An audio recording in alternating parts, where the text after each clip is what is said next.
আজকে তোমাদের ক্লাস 10 এর আলো চ্যাপ্টার প্রিজমের চ্যুতিকোণ এবং ন্যূনতম চ্যুতিকোণ এটা নিয়ে আলোচনা করব। তোমরা ভিডিওটা সম্পূর্ণ দেখো।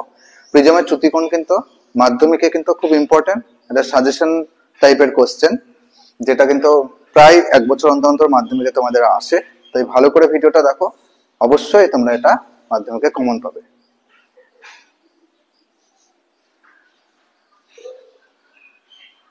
কেমন হয় দেখতে, প্রিজমের প্রধান ছেদ কেমন হয়? আচ্ছা, এই বইটাকে দেখ, এই বইটা যদি এরকম করে আমি রাখি, মানে বইটা বলতে গেলে প্রিজম কাঁচের তৈরি হয়, কাঁচের তৈরি প্রিজমটা ঠিক এরকম টাইপের হয়, এরকম টাইপের শেপ। আমি একদিন এনে দেখাবো, আজকে দেখাচ্ছি না। তাহলে এই যে দেখ, দুই দিকটা ঢালু তল, দেখেছিস? এই দুটো দিক ঢালু তল, আর এই সামনেটা মানে এই এইখানে যে ফাঁপা অংশটা আছে, কোনোটাই ফাঁপা থাকবে না, পুরোটাই কাঁচ দিয়ে তৈরি। ধর প্রিজম এরকম দেখতে হয়। তাহলে এইদিকে থাকে, দুটো দিকে থাকে ঢালু তল, আর এদিকে থাকে সমতল, আর এখানে একটা ভূমি থাকে। এবার প্রিজমটাকে তুই যদি, প্রিজমের এই ঢালু তল দুটোকে বলছে প্রতিসারক তল। কেন? কারণ আমি লাইট খেয়ে এই তলেই ফেলি এবং এই তলতে বেরিয়ে আসে, প্রতিসরণ হয়। তা তুই বলতো, এই প্রিজমটাকে সামনে থেকে দেখলে, সামনে থেকে যদি দেখিস, তাহলে কি এই তল দুটো তুই দেখতে পাবি? তুই দেখতে পাবি শুধু এই সামনের এই অংশটা, এই অংশটা। তো এই অংশটা দেখতে কেমন মনে হচ্ছে? ত্রিভুজের মতো লাগছে না?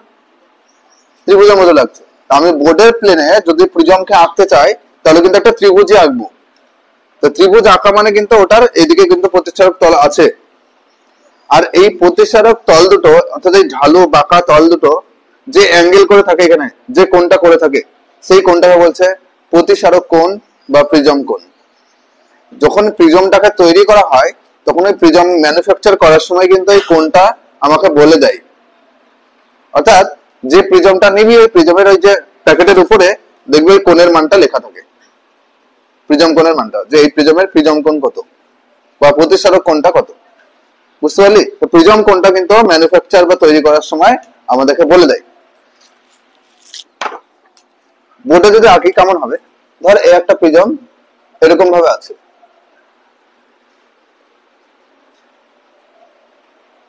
বুঝতে পারছিস? এরকম ভাবে থাকে, যে 3D তে আঁকি। কিন্তু এই ঢালু তল দুটো, ওই যে ঢালু তল দুটো আছে, ওটাকে আমি দেখতে পাবো না বোর্ডে।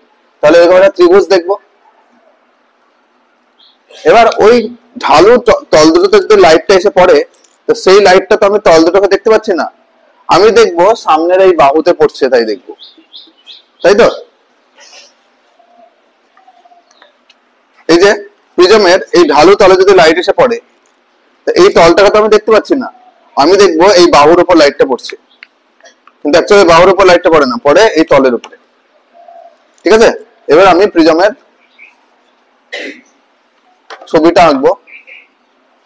ওই যে প্রিজমটা এঁকেছি, এই যে প্রিজমের এই ঢালু তল দুটো হচ্ছে সেই প্রতিসারক তল, আর এই অ্যাঙ্গেলটা, এই যে ঢালু তল দুটো যে অ্যাঙ্গেলটা করে আছে, ওই অ্যাঙ্গেলটা সেই প্রতিসারক কোণ বা প্রিজম কোণ। যে প্রিজমটাকে আমি এ দিয়ে চিহ্নিত করলাম, এ।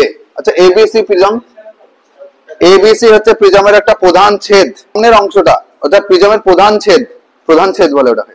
কারণ এইভাবে যদি লম্বভাবে ছেদ করি, কাটি, তাহলে এরকম পাবো। তা প্রিজমের প্রধান ছেদ হচ্ছে এবিসি, যেটা, যেখানে এটা হচ্ছে ওই প্রতিসারক তল দুটোর মধ্যে কোণ বা প্রিজম কোণও বলে ওটাকে। এবার লাইটটা কিভাবে পড়ছে ভালো করে দেখবি। লাইটটা যখন পিকিউ আলোক রশ্মি এই তলে পড়লো, এই প্রথমে এই এবি তলে এসে পড়লো, এবি তলে যে বিন্দুতে পড়লো, অর্থাৎ কিউ বিন্দুতে পড়লো, ওই কিউ বিন্দুতে যদি ওই তলের সঙ্গে লম্ব টানি, লম্ব কোনটা বলতো? কোনটা লম্ব? এই যে ব্ল্যাক পেন দিয়ে আমি যেটা এঁকেছি, ব্ল্যাক পেন দিয়ে, এইটা হচ্ছে এই তলের উপরে লম্ব। লম্ব না?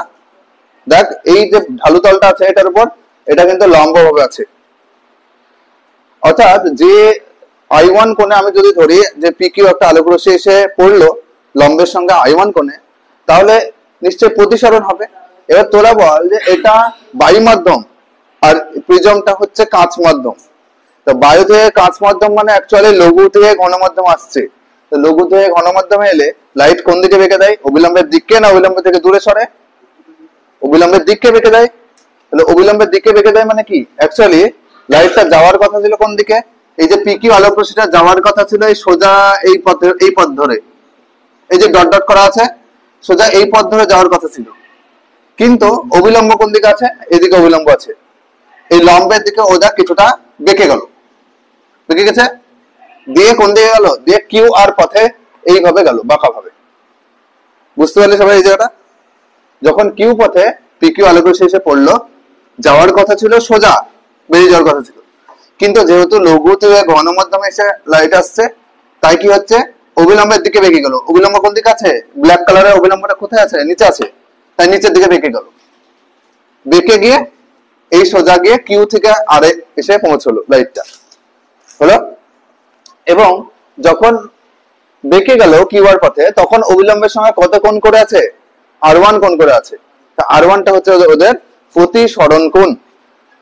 তাহলে প্রথম সারফেসে এবি যে সারফেসটাই I1 কোণে আপতিত হয়েছে লাইটটা, আর আর1 কোণে প্রতিসরণ করেছে লাইটটা, হলো। এবং অবিলম্বের দিকে বেঁকে গেছে, কারণ লঘু থেকে ঘন মাধ্যমে আসছে। এবার যখন আবার এই কিউ আর আলোক রশ্মিটা আবার আর বিন্দুতে এসে পড়লো, অর্থাৎ এই এসি সারফেসের উপরে আর বিন্দুতে এসে পড়লো, তখন দেখতো কোন মাধ্যম থেকে কোন মাধ্যমে আসছে? ঘন থেকে লঘুতে আসছে না, কাছ থেকে আবার বায়ুতে যাচ্ছে। ঘন থেকে লঘুতে গেলে অবিলম্ব থেকে দূরে সরে, তাহলে এই বিন্দুতে অবিলম্ব টানলে এই ব্ল্যাক কালারের যেটা আমি করেছি টিএন, এটা হচ্ছে অবিলম্ব। এই তলের উপরে লম্ব মানে কি? এটা তো। এবার বলতো এই আর বিন্দুতে অ্যাকচুয়ালি লাইটটা যাওয়ার কথা ছিল কোন দিকে? কিউ আর লাইটটা এই সোজা যাওয়ার কথা ছিল, কিন্তু যেহেতু এটা লঘু থেকে ঘন মাধ্যমে আসছে, ঘন থেকে লঘু মাধ্যমে আসছে, তাই এটা অবিলম্ব থেকে দূরে সরবে। অবিলম্ব কোন দিকে আছে? এইদিকে অবিলম্ব আছে, তো অবিলম্ব থেকে দূরে সরার অর্থ হচ্ছে এইদিকে সরবে, এইদিকে সরে বেঁকে এই আর এস পথ দিয়ে চলে গেল। বুঝতে পারলি? তাহলে এখানে যে কোণে পড়লো, এখানে আমি আর2 ধরবো, দেখ তোরা এখানে I2 ধরতে পারতিস, আপতন কোণ I2, প্রতিসরণ কোণ R2, কিন্তু আমি আগের দিন স্ল্যাব পড়ানোর সময় বলেছিলাম যে একই মাধ্যমের ভিতরে সবসময় একই কোণ দিয়ে রিপ্রেজেন্ট করব। ওখানেও আর1 আর2 ধরেছিলাম, তাহলে এখানে আর1 হলে এখানে আর2 ধরবো। তাহলে এই আলোক রশ্মিটা, আর অবশ্যই তীর চিহ্ন গুলো দিবি, তীর চিহ্ন না দিলে কিন্তু ভুল হবে। তাহলে আলোক রশ্মির মেন গতিপথটা কোন দিকে হলো?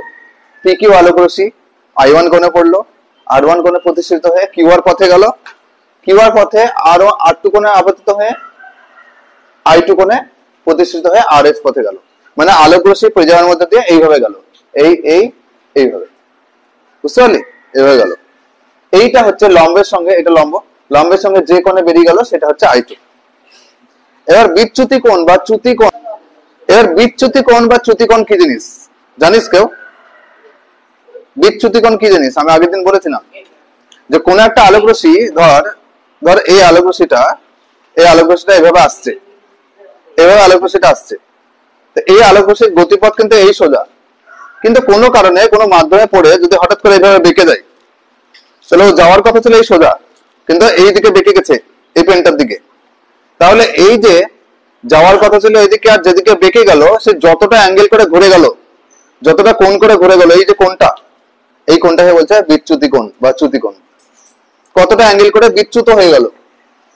তাহলে বলতো প্রথম সারফেসে একবার লাইটের বিচ্যুতি হয়েছে, বলতো লাইটটা কোন দিকে যাচ্ছিল? পি কিউ এই ডটের এই বরাবর যাচ্ছিল, কিন্তু ও বেঁকে গেছে কোন দিকে? এই দিকে বেঁকে গেছে। তার মানে এই যে ব্ল্যাক কালারে আমি ছোট্ট করে একটা কোণ দিয়েছি, দেখেছিস এই ডবল দাগ, এইটা হচ্ছে ওদের প্রথম বিচ্যুতি কোণ না? Delta one. বুঝতে পারলি? কারণ যাওয়ার কথা ছিল ওই সোজা, কিন্তু বেঁকে গেছে ডেল্টা 1 কোণে। আবার সেকেন্ড সারফেসে দেখ কিউ আর আলোক রশ্মি এসে পড়েছিল, কিউ আর আলোক রশ্মিটা সোজা বেরিয়ে যাওয়ার কথা ছিল, কিন্তু বেঁকে গেছে এইদিকে। তার মানে এই যে দাগটা এঁকেছি আমি, এই কোণটা করে বেঁকে গেছে না? যাওয়ার কথা ছিল সোজা, কিন্তু বেঁকে গেছে। যতটা অ্যাঙ্গেল করে বেঁকে গেছে সেটা হচ্ছে দ্বিতীয় সারফেসের বিচ্যুতি কোণ, ডেল্টা 2। তাহলে এখানে কটা বিচ্যুতি হলো? চ্যুতি কোণ কটা? প্রথম সারফেসে ডেল্টা 1 আর পরেরটাতে ডেল্টা 2। এবার বলতো এটা যদি ডেল্টা 2 হয়, তাহলে এটাও ডেল্টা 2 হবে না? কেন বলতো এটাও ডেল্টা 2 হবে না? কারণ এই যে ক্রস ক্রস চিহ্নের দুই দিকের কোণ সমান হয়, জানিস তো? ক্রস চিহ্নের দুই দিকের কোণ সমান হয়। তাহলে অ্যাকচুয়ালি এই যে লাইনটা চলে এলো আর এই যে লাইনটা চলে গেল, এদের এই কোণটা যদি ডেল্টা টু হয় তাহলে এই কোণটাও ডেল্টা টু হবে, ক্রস চিহ্ন তো, তাহলে এটা ডেল্টা টু মানে এটাও কিন্তু ডেল্টা টু। তাহলে অ্যাকচুয়ালি এই যে উপরে যে ত্রিভুজটার ডেল্টা ওয়ানটা হচ্ছে প্রথমটার চ্যুতি আর ডেল্টা টুটা হচ্ছে পরেরটার চ্যুতিকোণ। এবার ছবিটা হয় বুঝতে পারলি কিনা আগে বল। ছবিটা বোঝাটাই মেন, ছবির মধ্যে অনেক জটিলতা আছে, যদি হঠাৎ করে দেখিস বুঝতে পারবি না।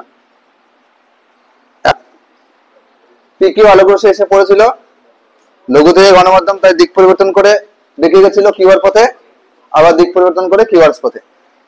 এবার আমাকে বের করতে হবে অ্যাকচুয়ালি এই যে আলোক রশ্মিটা প্রথমে আমি ফেলেছিলাম পিকিউ, এই পিকিউ আলোক রশ্মিটা যদি কোনো প্রিজম না থাকতো, কোনো মাধ্যম না থাকতো, যেত কোন দিকে? সোজা এইভাবে এই ই পথের মধ্যে দিয়ে বেরিয়ে চলে যেত। কিন্তু অ্যাকচুয়ালি ফাইনালি প্রিজম থেকে যে আলোক রশ্মিটা নির্গত হচ্ছে সেটা কোনটা বলতো? এই আর এস না? তাহলে ইনিশিয়ালি প্রাথমিক অবস্থায় পিকিউ আলোক রশ্মি দিয়েছিলাম আর ফাইনালি আলোক রশ্মি বেরোলো আর এস। এই দুটো আলোক রশ্মির মধ্যে মানে বিচ্যুতি কোণ কত? এটাই তো মোট বিচ্যুতি। তাহলে এই আলোক রশ্মি দিয়েছিলাম, যাওয়ার কথা ছিল এইদিকে, কিন্তু আলোক রশ্মি বেরোলো কোন দিকে? এইদিকে বেরোলো। তাহলে অ্যাকচুয়ালি এই যে আলোক রশ্মিটা ফাইনালি বেরোলো, সেটা যদি ডট ডট করে পিছন দিকে বাড়ায়, তাহলে ওই প্রাথমিক আলোক রশ্মির গতিপথের সঙ্গে যে অ্যাঙ্গেলটা করে আছে এই অ্যাঙ্গেলটা, এটাই হচ্ছে মোট বিচ্যুতি কোণ, টোটাল বিচ্যুতি কোণ। যে প্রথম অবস্থায় যে দিকে যাচ্ছিল আর একদম ফাইনালি যে দিকে গেল, কতটা অ্যাঙ্গেল করে দেখে গেছে অ্যাকচুয়ালি, সেটাই তো অ্যাকচুয়ালি মানে টোটাল বিচ্যুতি কোণ বা চ্যুতি কোণ। তোকে এটাই ক্যালকুলেট করতে হবে যে কোন প্রিজমের মধ্যে দিয়ে আলোক রশ্মির বিচ্যুতি কোণ বা টোটাল বিচ্যুতি কোণ ডেল্টার মানটা কত। দেখ এখানে একটা বিচ্যুতি হয়েছে ডেল্টা ওয়ান, এখানে একটা বিচ্যুতি হয়েছে ডেল্টা টু, দুটো সারফেসে দুটো বিচ্যুতি, কিন্তু টোটাল বিচ্যুতি ডেল্টা তোকে বের করতে হবে। তাহলে আমি এই প্রমাণটা করার সময় তোদেরকে যে স্ট্র্যাটেজিতে পড়াবো, দেখ মুখস্থ করতে গেলে কিন্তু ভুলে যাবি, তাই একটা জিনিস, একটা ট্রিক মনে রাখবি যে এই ছবিটার কোনটা কোনটা কোন স্টেপ করবি। প্রথমে এই ছবিটাতে দেখ দুটো ত্রিভুজ উৎপন্ন করেছে। এই যে প্রিজমের মধ্যে মাঝে যে আলোক রশ্মিটা আছে কিউআর, প্রিজমের মধ্যে দিয়ে যে আলোক রশ্মিটা গিয়েছে কিউআর, এই কিউআর দাগটা দুটো ত্রিভুজ তৈরি করেছে, দেখেছিস? একটা উপরের দিকে, একটা নিচের দিকে, তাই তো? তাহলে প্রথমে আমি এই দুটো ত্রিভুজ নিয়ে চিন্তা ভাবনা করবো, তারপরে এই চতুর্ভুজটা, অর্থাৎ এই যে চতুর্ভুজটা তৈরি করেছে এ কিউ টি আর, এই চতুর্ভুজটা কি কি বললাম স্টেপ গুলো মনে রাখবি, তাহলে ভুলবি না। প্রথমে আমি উপরের ত্রিভুজটা, তারপরে নিচের ত্রিভুজটা, তারপর হচ্ছে চতুর্ভুজটা। তো বল প্রথমে যদি আমি ত্রিভুজটা বল, প্রথম উপরের ত্রিভুজটা কি আছে? কিউ ইউ আর, তাই তো? ত্রিভুজ কিউ ইউ আর থেকে পাই। বলতো উপরের ত্রিভুজটা, আমি এখানে একটা জিনিস আগে বলি, যদি কোনো ত্রিভুজ এরকম ভাবে থাকে, তোরা জানিস ত্রিভুজের এই কোণ দুটোকে বলছে অন্তস্থ কোণ আর এই কোণটাকে বলছে বহিস্থ কোণ। অঙ্কে করেছিস উপপাদ্যে? মানে ত্রিভুজের, আচ্ছা একটা ত্রিভুজ যদি থাকে, ত্রিভুজের এই ভিতরে তিনটে কোণ থাকে, তো তিনটে কোণই হচ্ছে অন্তস্থ কোণ, মানে ভিতরে আছে তাই। আর যদি কোনো কারণে একটা রেখা টানে এরকম করে দাগ টেনে দিই, তাহলে এই বাইরের দিকের কোণটাকে বলছে বহিস্থ কোণ। ঠিক আছে? সবসময় একটা উপপাদ্য আছে তোদের, মনে হয় 9 এ আছে। দেখ কোন ত্রিভুজের বহিস্থ কোণটা অন্তস্থ বিপরীত কোণ দ্বয়, মানে অন্তস্থ এই কাছেরটা না, এর ঠিক বিপরীত যে দুটো আছে, অন্তস্থ বিপরীত কোণ দুটোর যোগফলের সাথে সমান হবে। মানে এটা যদি কোণ এ, এটা যদি কোণ বি হয়, আর এটা যদি কোণ সি হয় বহিস্থ কোণটা, তাহলে বহিস্থ কোণটা এই অন্তস্থ বিপরীত কোণ দুটোর যোগফলের সাথে সমান হবে, মানে a প্লাস সি এর সাথে সমান হবে, a প্লাস বি এর সাথে সমান হবে। বুঝতে পারলি? এটা উপপাদ্য যে কোন ত্রিভুজের ভিতরের কোণ দুটোর যোগফলটা বাইরের কোণের সাথে সমান হবে। তাহলে এই নিয়ম অনুযায়ী বলতো উপরের ত্রিভুজটা থেকে, এই যে উপরের ত্রিভুজটা এঁকেছি, এই ত্রিভুজের অন্তস্থ কোণ ডেল্টা ওয়ান আর ডেল্টা টু না? আর বহিস্থ কোণ কোনটা? ডেল্টা। তার মানে এই বহিস্থ কোণ ডেল্টা সমান আমি বলতে পারি ডেল্টা 1 প্লাস ডেল্টা 2 অন্তঃস্থ কোণ দুটোর যোগফলের সাথে সমান। আর এমনিতেও এটাই তো হবে, এটাই তো স্বাভাবিক ব্যাপার যে মোট বিচ্যুতি কোণটা ইন্ডিভিজুয়ালি ওদের মানে ওই যে প্রথম সারফেসের বিচ্যুতি কোণ প্লাস দ্বিতীয় সারফেসের বিচ্যুতি কোণ দুটো যোগ করলে তো আমি মোট বিচ্যুতি কোণ পাবো, তাই তো? এই ডেল্টা 1 আর ডেল্টা 2 এর যোগফলটা বাইরের ডেল্টার সাথে সমান হবে। এই ডেল্টাটা তোকে বের করতে হবে। বলে উপরে ত্রিভুজের গল্প গেল, তোদেরকে কিন্তু একটু ভাষাটা এখানে একটু লিখতে হবে। কি লিখবি? যে ত্রিভুজ কি আমরা জানি, এটা তো লিখবি যে ত্রিভুজ পাই। তারপর লিখবি আমরা জানি যে কোন ত্রিভুজের বহিস্থ কোণটি অন্তঃস্থ বিপরীত কোণদ্বয়ের যোগফলের সাথে সমান দিয়ে অর্থাৎ বলে এই লাইনটা, আর কিচ্ছু লিখতে হবে। বুঝতে পারলি? আচ্ছা, উপরে ত্রিভুজের কাজ শেষ। তাহলে তোকে তো বলেছিল যে এই ডেল্টার মানটা বের করতে, প্রিজমের বিচ্যুতি কোণের মানটা বের করতে। তো বিচ্যুতি কোণের মান তো বেরিয়ে গেল, কিন্তু কিন্তু এই ডেল্টা 1 আর ডেল্টা 2 টা মানটা বসাতে হবে। তো কি করে মান বসাবি? দেখ এখান থেকে তো কি মনে হচ্ছে যে এই প্রথম সারফেসের কোণগুলো যদি আমি একটু ক্যালকুলেট করি, দেখ তো ক্রস চিহ্ন যেখানে আছে, ক্রস চিহ্নের এদিকটা আছে I1 আর এদিকটা আছে দুটো কোণের সমষ্টি ডেল্টা 1 আর R1। তাহলে বলতে পারি না ডেল্টা 1 আর R1 এর যোগফলটা অর্থাৎ এই কোণটা এদিকের I1 এর সাথে সমান, ওই যে বিপরীত কোণ। তাহলে ওটাকে আমি আর আগে করছি, এটা আগে করতে হবে। প্রথম সারফেসে অর্থাৎ AB সারফেসে কিউ বিন্দুতে আমি কি লিখতে পারি? I1 সমান R1 প্লাস ডেল্টা 1 না, R1 প্লাস ডেল্টা 1। এটা কি কোণ? বিপরীত কোণ।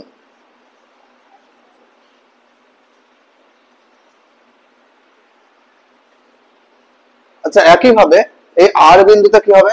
আচ্ছা, এখান থেকে ডেল্টা 1 এর মান কত? ডেল্টা 1 টা ওদিকে রাখলাম আর এই R1 টাকে এদিকে নিয়ে আসবো, মাইনাস করবো, I1 মাইনাস R1। আচ্ছা, এই জিনিসটা আমি আগের দিনও বলেছিলাম, যদি লঘু থেকে গণমাধ্যমে আসে সবসময় বেশি থেকে কমটা বিয়োগ। I1 আর R1 এর মধ্যে কোনটা বেশি বড়? I1 টা বড়। I1 থেকে R1 বিয়োগ করলে আমি চ্যুতি কোণটা পাবো। আবার একইভাবে আর বিন্দুতে দেখ, যারা এইগুলো আগের গুলো দেখিস নি, তারা পড়িস নি, এটা আগের ভিডিওটা একটু দেখে নিবি, ঠিক আছে? তাহলে আর বিন্দুতে একইভাবে আমি বলতে পারি যে এই টোটাল কোণটা দেখ ক্রস চিহ্ন কোথায় করেছে? এই লাইনটা আর এই লাইনটা। তাহলে এদিকের এই I2 টা এদিকে ডেল্টা 2 আর R2 যোগফলের সাথে সমান, তাই তো? তাহলে বলতে পারি ওই একইভাবে I2 সমান ডেল্টা 2 প্লাস R2। তাহলে বলতো ডেল্টা 2 সমান কত? I2 minus R2। বড় থেকে ছোটটা বিয়োগ। এখানে বল এটা এই দুটো কোণের মধ্যে কোনটা বড়? I2 বড়। তাহলে I2 থেকে R2 বিয়োগ করব, তাহলে চ্যুতি কোণটা পাবো। এবার যদি আমি এই যে মানে এটাকে আগে করবি, তারপরে এটা আসবে, তারপরে ত্রিভুজ। তো ত্রিভুজের এই যে ডেল্টার মানটা তোকে বের করতে বলেছে, এখানে ডেল্টা 1 এর মানটা তুই যদি বসাস কি পাবি? I1 plus R1 plus delta 2 এর জায়গায় মানটা বসালে I2, আচ্ছা মাইনাস ছিল রে, মাইনাস R2, তাই তো? আচ্ছা, I1 প্লাস I2 করলাম আর মাইনাস R1 মাইনাস R2 টা তুই মাইনাস কমন নিয়ে নে, তাহলে R1 প্লাস R2 থাকবে, প্লাস হবে কমন নিলে। বুঝলি? সবাই বুঝতে পারলি? দেখ এবার এই যে চ্যুতি কোণটা আমাকে বের করতে বলেছিল প্রিজমের, অ্যাকচুয়ালি চ্যুতি কোণ কিন্তু বেরিয়ে গেল, প্রিজমের বিচ্যুতি কোণ আমার বেরিয়ে গেল, কিন্তু একটু প্রবলেম আছে। কি প্রবলেম? দেখ I1 যে কোণটা আর I2 যে কোণটা, অর্থাৎ যত কোণে আপতিত হয়েছে আর যত কোণে নির্গমন হয়েছে, দুটো কোণই তুই ক্যালকুলেট করতে পারবি।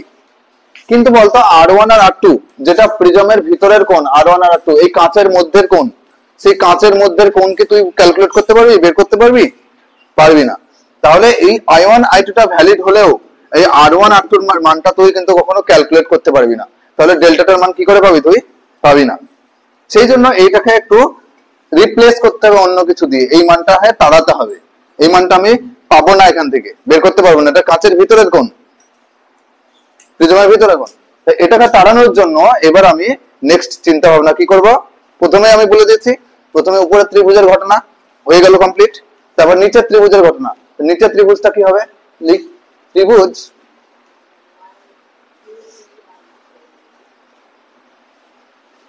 বল, ত্রিভুজ কিউটি আর, কিউটি আর থেকে পাই।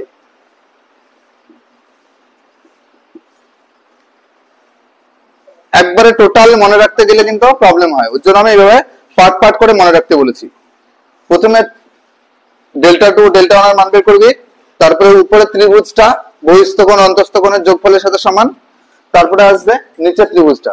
আচ্ছা, নিচের ত্রিভুজটা থেকে কি করবি, নিচের ত্রিভুজে আমরা জানি যে ত্রিভুজের তিনটে কোণের সমষ্টি কত, 180 ডিগ্রি, তাই তো? তাহলে এই যে ত্রিভুজটা তিনটে কোণের সমষ্টি মানে অ্যাকচুয়ালি এই R1 কোণ প্লাস R2 কোণ প্লাস এই T কোণটা, এই কোণটা, এই তিনটের যোগফল কত হবে, 180 ডিগ্রি হবে।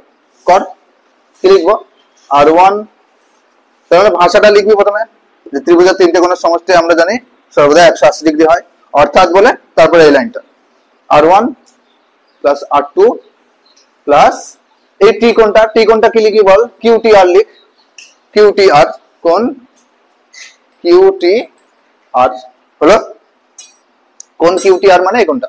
তাহলে এই তিনটে কোণের সমষ্টি কত, 180 ডিগ্রি, তাই তো? তাহলে R1 প্লাস R2 এর মানটা কত, এটা, তাই তো? তাহলে তোকে এই যে মানটা ডেল্টাটা ক্যালকুলেট করতে বলেছিল, সেখানে একটা অজানা মান ছিল R1 প্লাস R2। এই মানটা পাওয়ার জন্য অ্যাকচুয়ালি R1 প্লাস R2 এর মান বের করতে গেছি। মান বের করতে গিয়ে দেখছি 180 ডিগ্রি মাইনাস কোণ QTR, যেখানে এই QTR এর মান আমরা জানি না। বুঝতে পারছিস? একটা অজানা মান ছিল, সেটার মান বের করতে গিয়ে দেখলাম আরেকটা অজানা মান চলে এসেছে, তার মানে এই মানটা আবার বের করতে হবে। তো এই মানটা বের করার জন্য আমি কি করব, এই টোটাল চতুর্ভুজ টাইপের কল্পনা করব। আমি প্রথমে বলেছি তিনটে স্টেপ, উপরে ত্রিভুজ, নিচে ত্রিভুজ, তারপর চতুর্ভুজ। চতুর্ভুজটা কি, চতুর্ভুজ AQTR, চতুর্ভুজ AQTR, চতুর্ভুজ থেকে পাই কোণ A প্লাস কোণ AQT, তাই তো? অনেকে এটা লেখার সময় AQR করে দেয়, এইটা না, কিন্তু এই টোটাল এই চতুর্ভুজটা গোটাটা তাহলে AQT হবে।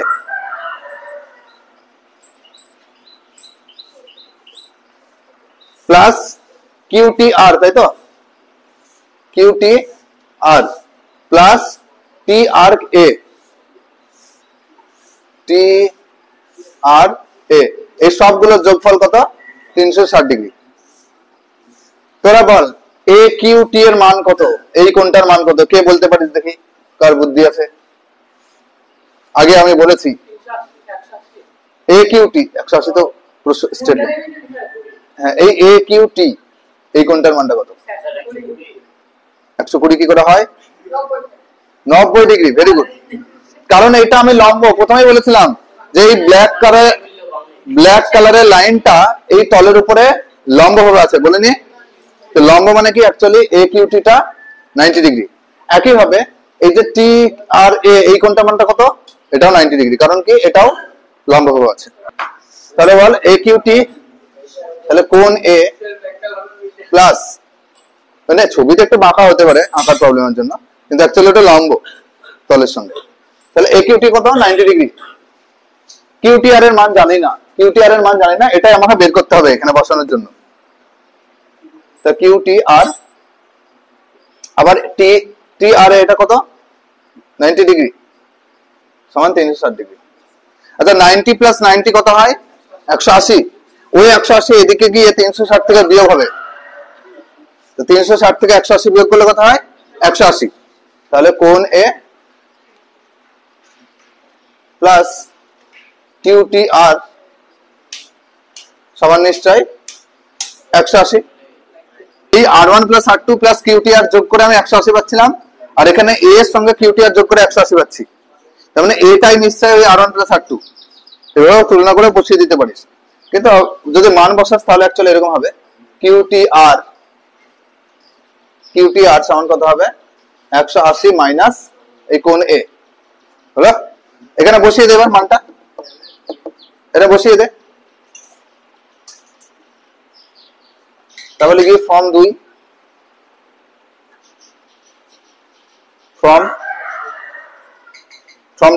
2 নম্বর সমীকরণ থেকে কি পাবি R1 প্লাস R2 সমান 180 মাইনাস QTR এর জায়গায় কি বসাবি 180 মাইনাস A, 180 মাইনাস A, কিন্তু এই মাইনাস আগে একটা ছিল, তার মানে মাইনাস মাইনাসে প্লাস কোণে 180 প্লাস 180 কাটলো, তার মানে অ্যাকচুয়ালি R1 প্লাস R2 এর মানটা কত পেলি।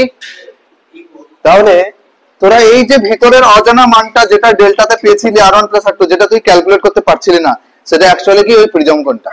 তাহলে অ্যাকচুয়ালি তোর চ্যুতিকোণটা কত পেলি ফ্রম এক ডেল্টা সমান I1 plus I2 minus R1 plus R2 ছিল, তো R1 প্লাস R2 জায়গায় লিখবে এখন A, প্রিজম কোণ।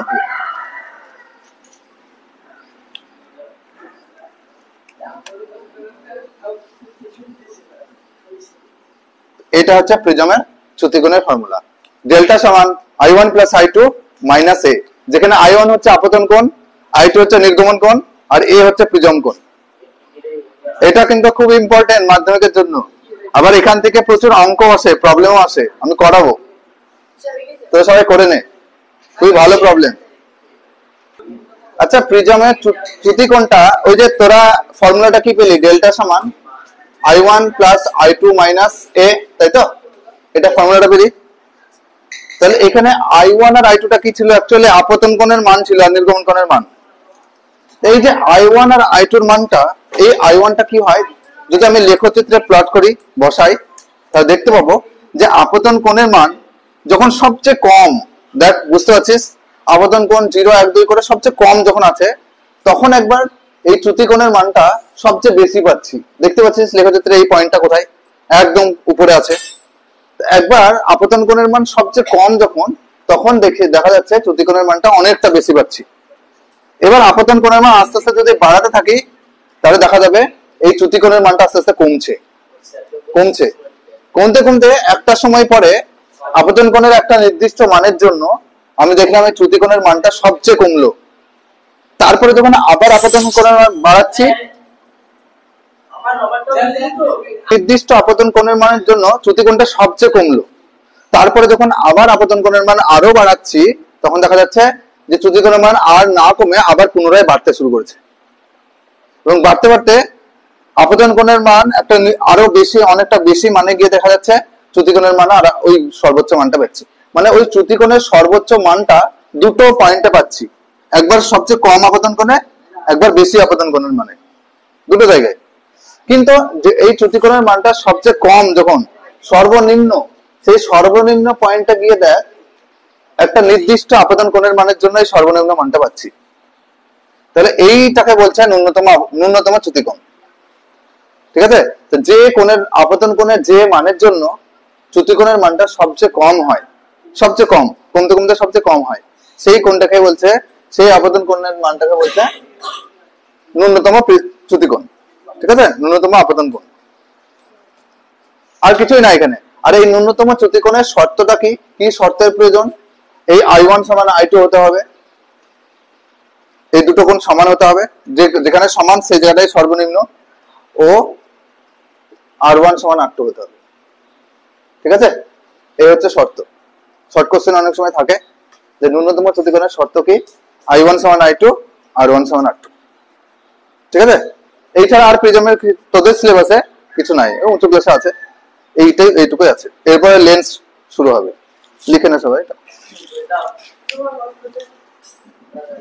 সমবাহু প্রিজমের, দেখ পরে লিখবি সবাই, এটি সমবাহু প্রিজমের এক পৃষ্ঠে আলোক রশ্মির আপতন কোণ 30 ডিগ্রি ও অপর পৃষ্ঠে আলোক রশ্মির প্রতিসরণ কোণ 60 ডিগ্রি হলে চ্যুতিকোণ কত?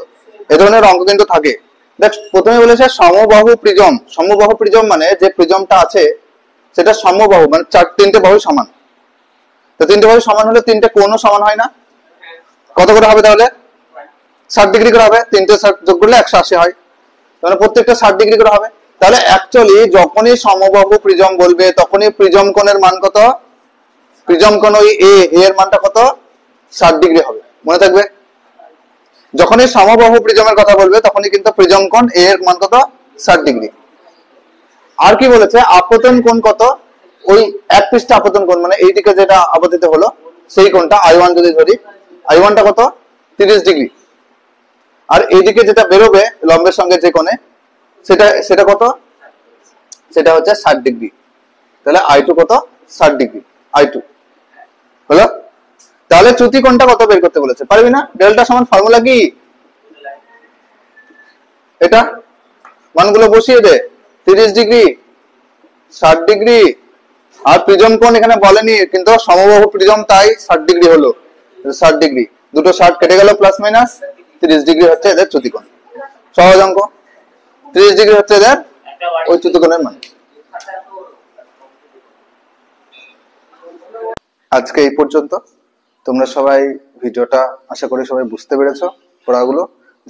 যাদের কোনো জায়গায় প্রবলেম আছে বা কোনো জায়গায় বুঝতে পারোনি তারা কমেন্ট করো, আমি অবশ্যই রিপ্লাই দেবো।